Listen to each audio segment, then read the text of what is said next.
காமராஜர் மேல்நிலைப்பள்ளியில் 11ஆம் வகுப்பு படிக்கிறோம். நாங்கள் பண்ணிக்கிட்டு ஒரு லேசர் செக்யூரிட்டி அலாம்.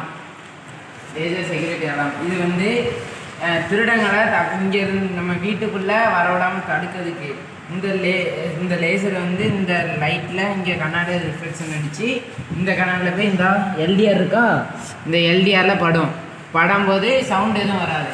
இது ஏதாவது இது கிராஸ் பண்ணும்போதோ இல்லை அந்த லைட்டை மறைச்சாலோ இந்த உள்ள பஸர் வச்சுருக்கோம், அந்த பஸர்லேருந்து சவுண்ட் வரும். இதனால் திருட மாட்டிக்கிடுவோம். இதோட ஒர்க்கிங் பிரின்சிபல் என்னென்னா, அந்த லைட்டு இந்த லேசர் லைட் வந்து இந்த மிரரில் பட்டு ரிஃப்ளெக்ஷன் ஆகும். அந்த ரிஃப்ளெக்ஷன் வந்து அந்த எல்டிஆரில் படும்.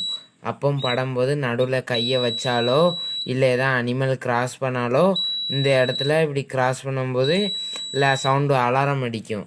அதனால் நம்ம முன்னாடி இப்போ சிங்கம் புலி அந்த மாதிரி வருதுன்னா இங்கே லைன் கிராஸ் பண்ண மாதிரி நம்ம உள்ளது சவுண்டு வந்துடும்.